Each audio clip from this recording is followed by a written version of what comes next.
എന്റെ പ്രിയ സുഹൃത്തുക്കളെ, ഞാൻ ആദിലും നൂറയും കുറിച്ചൊരു വീഡിയോ ഇറക്കായിരുന്നു. സത്യത്തിൽ എന്താണ് അന്ന് അവിടെ സംഭവിച്ചത്?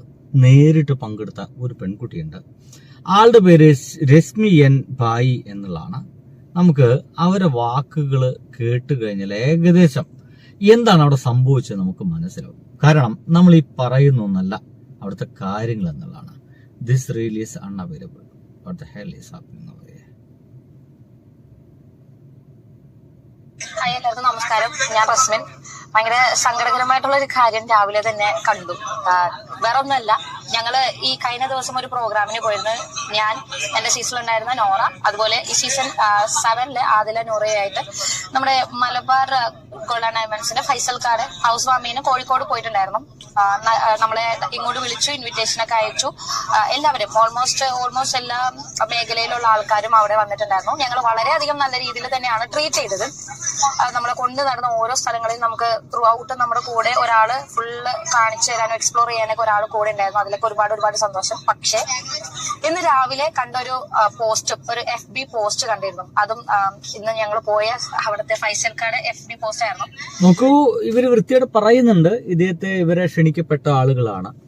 അപ്പൊ ക്ഷണിക്കപ്പെട്ട ആളെ തന്നെയാണ് അതിന് ശേഷം അപമാനിച്ചിട്ടുള്ളത്.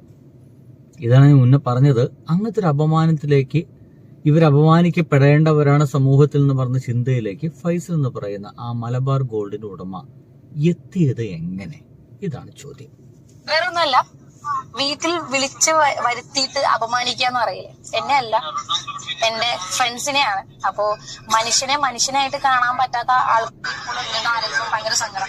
ഒരിക്കലും ഫൈസൽക്കാരുടെ അടുത്തൊന്നും ഞാൻ ഇത് എക്സ്പെക്ട് ചെയ്തില്ല. എനിക്ക് ഒരുപാട് ബഹുമാനവും അതുപോലെ ഒരുപാട് സ്നേഹമുള്ള ഒരു വ്യക്തി തന്നെയായിരുന്നു ഫൈസൽക്കാർ. പക്ഷെ ഫൈസൽക്കാരുടെ ഭാഗത്തുനിന്ന് ഇങ്ങനെ ഒരു കാര്യം വന്നതിൽ ഒരുപാട് സങ്കടമുണ്ട്. ഈ ഒരു പോസ്റ്റ് കണ്ടതോടുകൂടി എല്ലാം പോയി. ഫൈസൽക്കാർ എനിക്ക് മനസ്സിലാവുന്നില്ല. അവര് ആദില നൂറ എന്ന് പറയുന്ന പെൺകുട്ടി ഒരുപാട് കഷ്ടപ്പെട്ട് ഒരുപാട് സ്ട്രഗിൾ ചെയ്തിട്ടാണ് അവർ ഈ ഒരു പൊസിഷൻ വരെ എത്തിയത്. നിങ്ങളാണ് അവരെ ഇൻവൈറ്റ് ചെയ്തത്. എന്നിലൂടെ, അതായത് എന്റെ അടുത്ത് നിന്നാണ് കോണ്ടാക്ട് മേടിച്ചിട്ട് അവരെ കോണ്ടാക്ട് ചെയ്തതും കോർഡിനേറ്റ് ചെയ്തതും ഞങ്ങൾ എല്ലാവരും ഒരുമിച്ച് വന്നത്.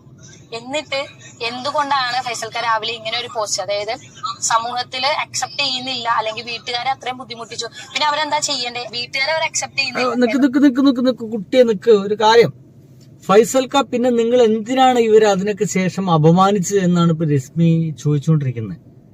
ഞാൻ അതിന് മുമ്പ് പറഞ്ഞു എന്റെ ഒരു വീഡിയോയിൽ കേട്ടോ, ഇത് അദ്ദേഹം മനഃപൂർവ്വം ചെയ്തതല്ല. വിളിച്ചതൊക്കെ ഭയങ്കര ഇഷ്ടത്തോടെ. അദ്ദേഹം ഒരു പുരോഗമന ചിന്താഗതിക്കാരൻ തന്നെയാണ്, 100%. അദ്ദേഹം ഒരു പുരോഗമന ചിന്താഗതിക്കാരൻ തന്നെയാണ്. അതുകൊണ്ടാണ് നിങ്ങളെ കോണ്ടാക്ട് ചെയ്തതിനു ശേഷം ആദിലയും നൂറയും എന്റെ വീട്ടിലേക്ക് വരണമെന്ന് അദ്ദേഹം ആഗ്രഹിച്ചതും അവര് ക്ഷണിച്ചതും. അവർ വന്നു കഴിഞ്ഞപ്പോൾ വളരെ സന്തോഷത്തോടെ അവർ സംസാരിക്കുന്നു, അവരോടൊപ്പം ഫോട്ടോ എടുക്കുന്നു, അവരോട് എന്താ പറയാ, വീഡിയോ എടുക്കുന്നു, അവിടെ മുഴുവൻ നടന്ന് കാണിച്ചു കൊടുക്കാൻ വേണ്ടി ഒരാളെ ഏൽപ്പിച്ചു കൊടുക്കുന്നു. ഇതൊക്കെ അദ്ദേഹം ചെയ്തത് 100%.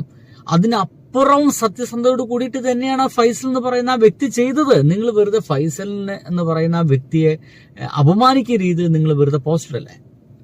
100% അദ്ദേഹം ആഗ്രഹിക്കുന്ന രീതിയിൽ തന്നെ ചെയ്തേ. പക്ഷേ വേറെ കാര്യം ഉണ്ടായിട്ടുണ്ട്. അവര് പോയി ചാവണോ, മരിക്കണം? വീട്ടുകാര് കൊല്ലുന്നു. സ്വന്തം മക്കളെ കൊല്ലാൻ മടിക്കാത്ത വീട്ടുകാരാണ് അവരുടെ. അപ്പൊ അങ്ങനെയുള്ള വീട്ടിൽ നിന്നും ഓടി രക്ഷപ്പെടുക അല്ലാതെ അവിടെ തന്നെ അടിമകളെ പോലെ അവര് പറയുന്നത് അനുസരിച്ച് താല്പര്യമില്ലാതെ കല്യാണം കഴിച്ച് എങ്ങോട്ട് രണ്ടുപേരുടെയും ജീവിതം തൊലച്ച് നടക്കണോ? എനിക്കത് മനസ്സിലാവുന്നില്ല. ഈ ഒരു ഇഷ്യൂ കണ്ടപ്പോ ഭയങ്കര സങ്കടമുണ്ട്. ഫൈസൽക്കാരുടെ അടുത്ത് നിന്നും ഇത് ഒട്ടും എക്സ്പെക്ട് ചെയ്തിട്ടില്ല. അപ്പോ ഇനി എനിക്ക് ഇങ്ങനെ തിരുത്താനോ അല്ലെങ്കിൽ പറഞ്ഞു മനസ്സിലാക്കാനോ ഞാൻ ഒരാളുമല്ല. പക്ഷെ മനുഷ്യനായിട്ട് കണ്ടു കഴിഞ്ഞാൽ അത്രയും നല്ലത്. അത്ര പറയാനുള്ളൂ. ഇതാണ് ഇവര് പറയുന്നത്, മനുഷ്യനായിട്ട് കാണാൻ കഴിഞ്ഞില്ല എന്നാണ് രശ്മി എൻ ഭായ് എന്ന് പറയുന്ന ബിഗ് ബോസിലൊക്കെ ഉണ്ടായിരുന്ന ഈ ഒരു പെൺകുട്ടി പറയുന്നത്. ഞാൻ ഇപ്പോഴും പറയുന്നു, വിളിച്ചു വരുത്തി അപമാനിച്ചു എന്നൊക്കെ പറഞ്ഞു കഴിഞ്ഞാല് അത് ശരിയല്ല. ഇനിയിപ്പോ പറയുന്നു ഇദ്ദേഹം മാപ്പ് പറയണ. അദ്ദേഹം എങ്ങനെ മാപ്പ് പറയുന്നേ? അദ്ദേഹം മാപ്പ് പറയുമ്പോൾ ഈ ഒരു പെൺകുട്ടികളുടെ മുമ്പിൽ അദ്ദേഹം മാപ്പ് പറഞ്ഞിട്ട് തടി ഉയരാനുള്ള ശ്രമം നടത്തുകയാണെങ്കിൽ അദ്ദേഹത്തിന്റെ ബിസിനസ്സിനെ അത് നന്നായിട്ട് ബാധിക്കും. 100% ആ പാവം മനുഷ്യന്റെ ബിസിനസ്സിനെ അത് ബാധിക്കും. കാരണം ഒരു വലിയ സമൂഹം, ഇസ്ലാമിക സമൂഹം പുറകിലുണ്ട്. അവരിലെ ചില ആൾക്കാരുടെ നിർബന്ധം മൂലമാണ് ഇദ്ദേഹം ഇവരെ പറ്റിയിട്ട് അങ്ങനെയൊക്കെ എഴുതാൻ കാരണമുണ്ടായത്. മനസ്സിലാവുന്നുണ്ടാ? എത്ര ബ്രെയിൻ വാഷ് നടന്നുണ്ടെങ്കിൽ ഈ മനുഷ്യന് അങ്ങനത്തെ ഒരു പോസ്റ്റ് ഇടാൻ വേണ്ടിയിട്ട്. ആ ബ്രെയിൻ വാഷ് മുമ്പ് ഉണ്ടായില്ല എന്നുള്ളതാണ് അദ്ദേഹം ഇവരെ ക്ഷണിക്കാൻ കാരണം. പക്ഷെ പിന്നീട് നടന്ന ബ്രെയിൻ വാഷാണ്, ഭീകരമായിട്ടുള്ള ബ്രെയിൻ വാഷ്. അതിന്റെ ഭാഗമായിട്ടാണ് ആ പാവം മനുഷ്യൻ ഇങ്ങനെ എഴുതിയിട്ടത്. ഇനി നൂറെ ആദിലെയൊക്കെ ഇനി ഇവിടുത്തെ ചില ആളുകളൊക്കെ ചികിത്സിച്ച് ഭേദമാക്കാൻ വേണ്ടി നടക്കുന്ന കുറെ എണ്ണുണ്ട്. എന്റെ പച്ച മലയാളത്തിൽ ചോദ്യം, ഞാൻ ഒരു സ്ത്രീയുമായിട്ടും മാത്രം ലൈംഗിക ബന്ധം കാത്തു സൂക്ഷിക്കാൻ ആഗ്രഹിക്കുന്ന ഒരാളാണ്. പുരുഷനുമായിട്ട് ലൈംഗിക ബന്ധം ഞാൻ ആഗ്രഹിക്കുന്നില്ല, എനിക്കത് ഇഷ്ടമല്ല. എൻ്റെ ഒരു രീതി പറയണേ, എനിക്ക് സ്ത്രീയുമായിട്ട് മാത്രമാണ് ലൈംഗികമായിട്ടുള്ള ഒരു ആഗ്രഹം ഉണ്ടാവുകയുള്ളൂ. Got it. എന്നെ ചികിത്സിച്ച് ഒരു പുരുഷനുമായിട്ടും ലൈംഗിക ആഗ്രഹം ഉണ്ടാക്കാൻ സാധിക്കുമോ? ഇതാണ് ചോദ്യം. അത് നടക്കില്ല എങ്കിൽ നിങ്ങൾ ആരും ആദില നൂറയ്ക്ക് ചികിത്സ കൊടുക്കണ്ട, നിർത്തണം ഈ പരിപാടി. മനസ്സിലായില്ലേ? ഇത്രയൊക്കെ ഉള്ളൂ. ബൈ.